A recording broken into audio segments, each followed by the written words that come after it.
Assalamualaikum warahmatullahi wabarakatuh. Halo teman-teman, kami dari kelompok 3 pada mata kuliah Ekologi Tumbuhan dengan materi Komunitas Tumbuhan dengan beranggotakan saya yaitu Rafika Dina Febriana dengan NPM 19530240002 dan keempat rekan saya yaitu Nabila Herlinawati, Gaisani Nadila Siswoyo, Rizka Fati Aulia dan Cipta Wahyu Marwana.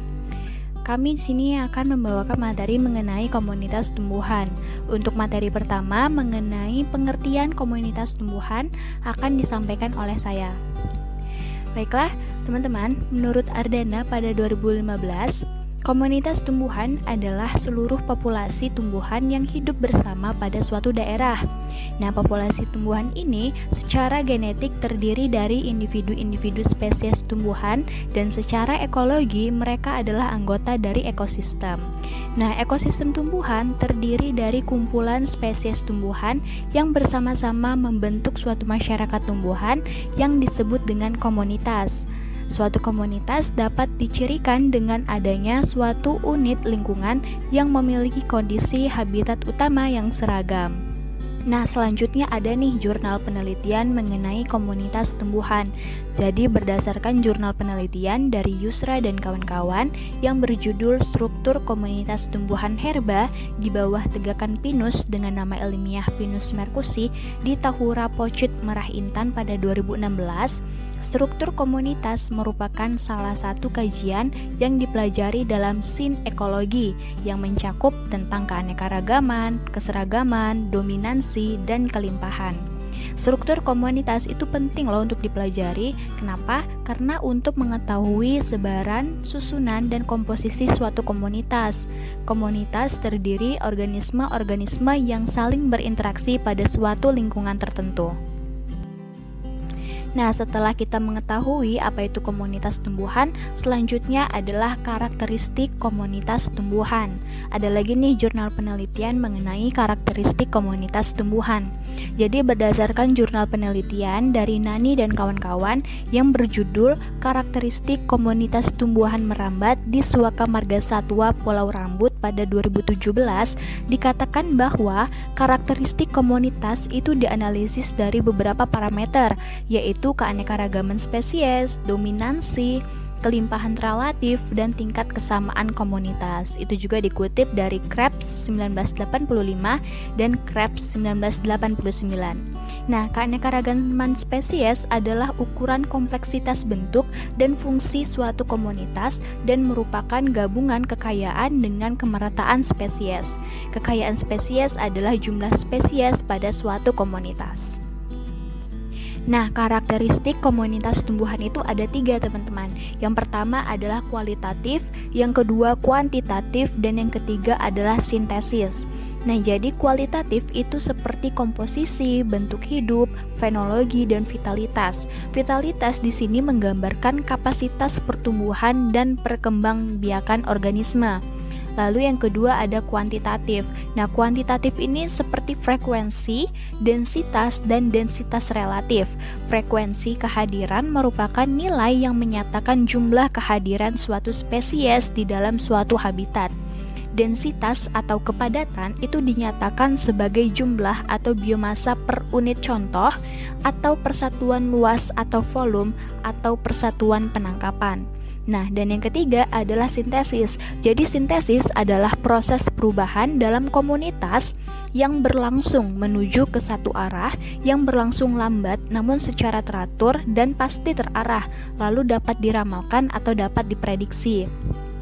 Nah, suksesi-suksesi itu terjadi sebagai akibat dari modifikasi lingkungan fisik dalam komunitasnya dan memerlukan waktu. Nah, proses ini berakhir dengan komunitas atau ekosistem yang disebut dengan klimaks. Lalu materi berikutnya mengenai struktur komunitas tumbuhan akan dibawakan oleh rekan saya. Assalamualaikum warahmatullahi wabarakatuh. Perkenalkan, nama saya Gaisani Nadila Siswoyo, NPM 1913024016. Di sini saya akan menjelaskan tentang struktur komunitas tumbuhan. Menurut Hutchinson, tahun 1953, struktur komunitas tumbuhan adalah struktur yang diakibatkan oleh penyebaran organisme di dalam dan interaksinya dengan lingkungannya dapat disebut pola. Berdasarkan pembentukannya, struktur komunitas dibagi menjadi dua. Yang pertama yaitu struktur fisik, yang kedua adalah struktur biologi. Menurut Guritno, tahun 1995, struktur fisik suatu komunitas tampak apabila komunitas tersebut diamati meliputi stratifikasi vertikal.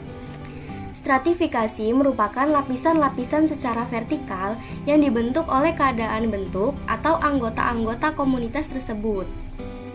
Sedangkan yang kedua yaitu struktur biologi. Struktur biologi komunitas meliputi yang pertama dominasi spesies.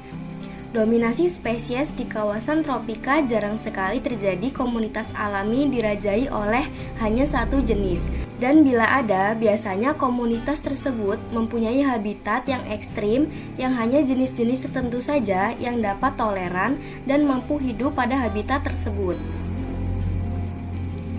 Yang kedua, keanekaragaman jenis. Keanekaragaman jenis adalah suatu sifat komunitas yang memperlihatkan tingkat-tingkat keragaman jenis organisme yang dinyatakan dengan indeks keragaman. Lalu yang ketiga, kelimpahan spesies yang merupakan jumlah individu per satuan volume atau suatu area. Kelimpahan individu dapat dijadikan indikator tingkat kesuburan pada suatu daerah. Sekian penjelasan tentang struktur komunitas tumbuhan.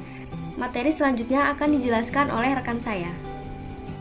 Selamat pagi, saya Cipta Wahyu akan melanjutkan materi yang telah disampaikan oleh rekan saya sebelumnya.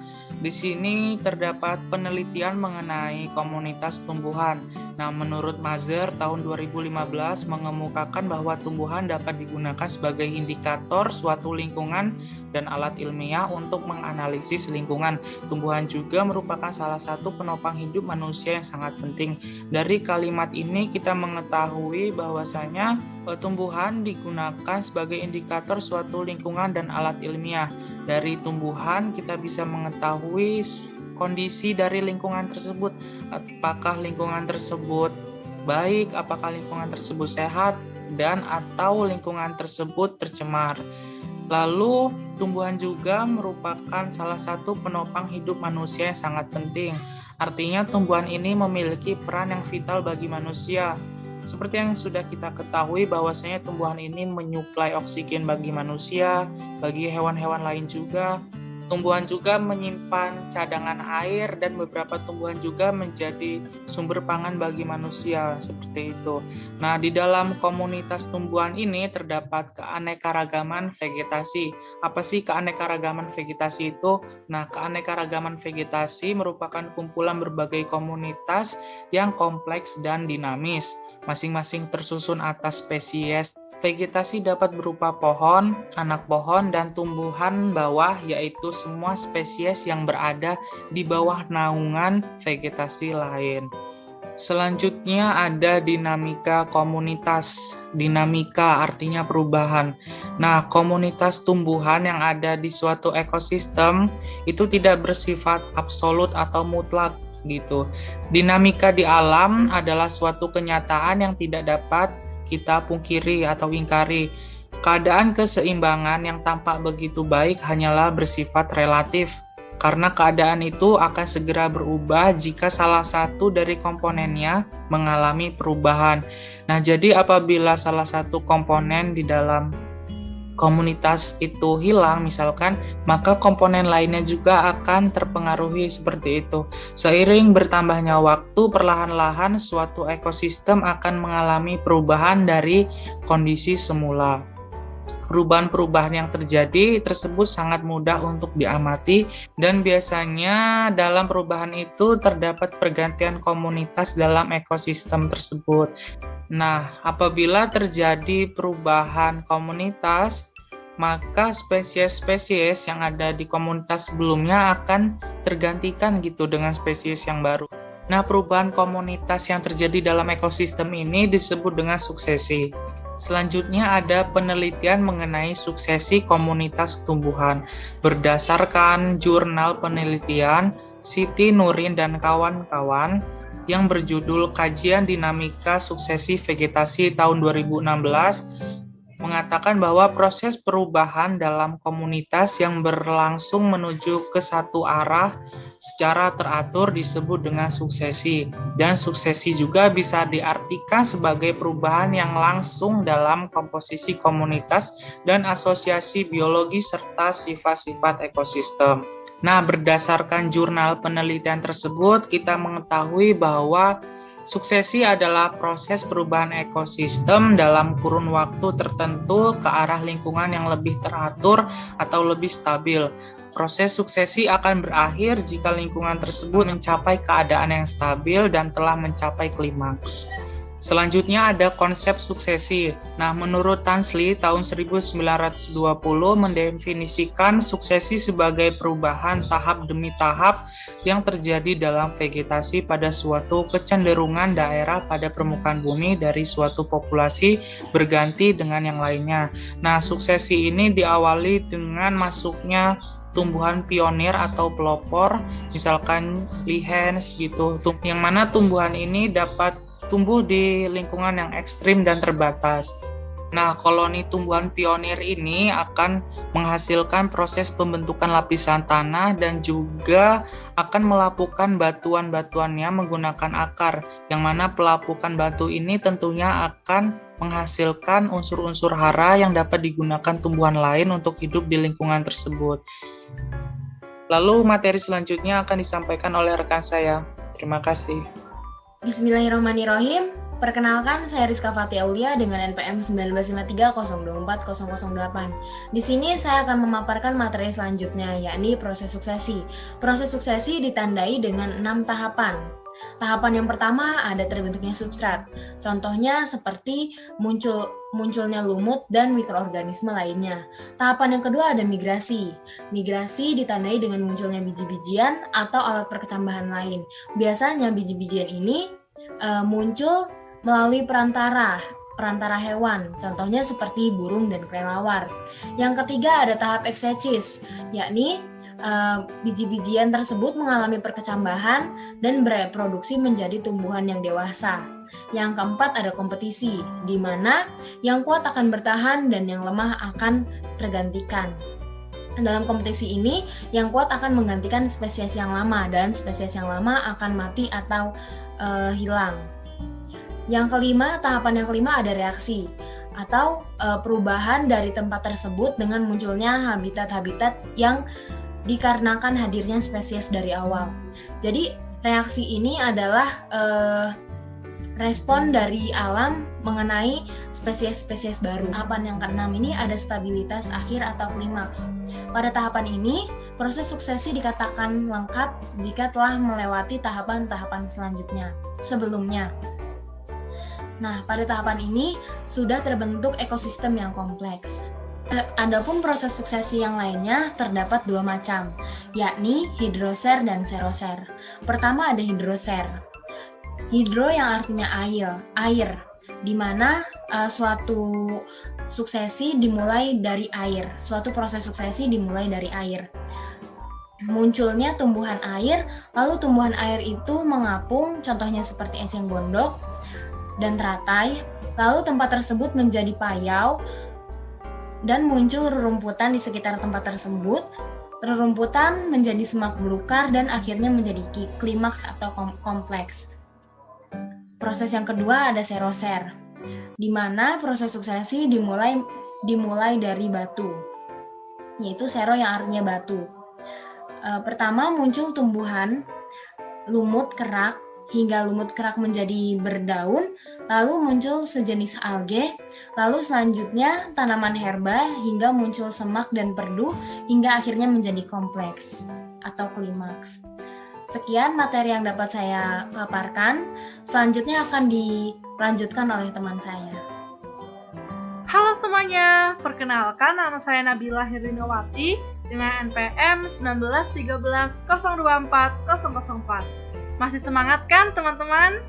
Baiklah, di sini saya akan melanjutkan materi yang sudah dijelaskan oleh teman-teman saya, dan saya akan menjelaskan tentang tipe-tipe suksesi dan perubahan selama suksesi.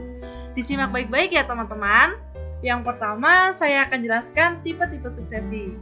Jadi, teman-teman semua, tipe-tipe suksesi itu ada dua. Yang pertama, suksesi primer, dan yang kedua, suksesi sekunder. Teman-teman sudah mengetahui apa yang dimaksud dengan suksesi primer? Oke, saya akan jelaskan. Jadi, menurut Barnes dan kawan-kawan pada tahun 1998, suksesi primer adalah perubahan dalam vegetasi yang terjadi di medan yang sebelumnya tidak ada vegetasi. Maksudnya apa? Pada proses suksesi primer, yang pertama masih terdapat batu-batuan, belum ada tanah, bahkan belum ada tumbuhan. Nah, batu-batuan ini itu ditumbuhi oleh lumut dan lichens. Lumut dan lichens ini menghancurkan batu-batuan ini, kemudian terbentuklah tanah. Ada seekor burung yang membawa biji, lalu menjatuhkan ke dalam tanah ini. Kemudian tumbuhlah tanaman. Dan ada angin yang membawa biji atau benih lalu menjatuhkannya ke tanah. Lalu terbentuklah tanaman juga. Itulah teman-teman, terjadinya suksesi primer. Yang kedua yaitu suksesi sekunder. Jadi suksesi sekunder sama primer itu beda teman-teman. Kalau suksesi sekunder ini mengacu pada konsep ekosistem yang menghidupkan kembali ekosistem setelah semua atau sebagian telah hancur. Misalnya pembaruan hutan setelah kebakaran hutan, yaitu contohnya reboisasi. Yang kedua yaitu pembaruan tanaman setelah panen. Dan yang ketiga memperbarui hutan setelah penebangan. Jadi harus tetap lestari.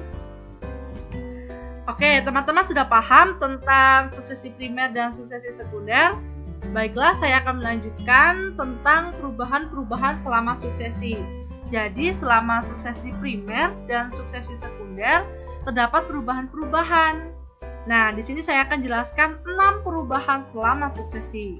Harus disimak ya. Yang pertama yaitu luasnya komunitas asal yang rusak karena gangguan. Contohnya pada suksesi sekunder, kebakaran hutan. Nah, jadi kan luas komunitas asal itu rusak berarti, karena gangguan. Yang kedua, jenis-jenis tumbuhan yang terdapat di sekitar komunitas yang terganggu. Jika terjadi kebakaran hutan, maka jenis-jenis tumbuhan yang di sekitarnya itu akan terganggu. Yang ketiga yaitu kehadiran tumbuhan pemencar biji dan benih. Dan yang keempat, iklim, terutama arah dan kecepatan angin yang membawa biji, spora, benih lain. Nah, contohnya kayak tadi ya teman-teman, waktu saya menjelaskan tentang suksesi primer. Jadi ada angin yang membawa biji atau benih, dan lalu terjatuh di tanah dan tumbuhlah tanaman. Selain itu, curah hujan yang mempengaruhi perkecambahan biji dan spora dan perkembangan semai selanjutnya. Indonesia itu kan terletak di wilayah yang tropis gitu kan ya teman-teman. Jadi curah hujannya juga cukup sehingga dapat mempengaruhi perkecambahan biji dan spora dan dapat menyebabkan tumbuhan tanaman semuanya menjadi subur. Yang kelima yaitu macam atau jenis substrat baru yang terbentuk. Jadi setelah suksesi ada jenis substrat baru yang terbentuk. Yang keenam yaitu sifat-sifat jenis tumbuhan yang ada di sekitar tempat terjadinya suksesi. Itulah penjelasan yang kami sampaikan, kurang lebihnya kami mohon maaf. Kami akhiri. Wassalamualaikum warahmatullahi wabarakatuh. Terima kasih. Sampai jumpa teman-teman.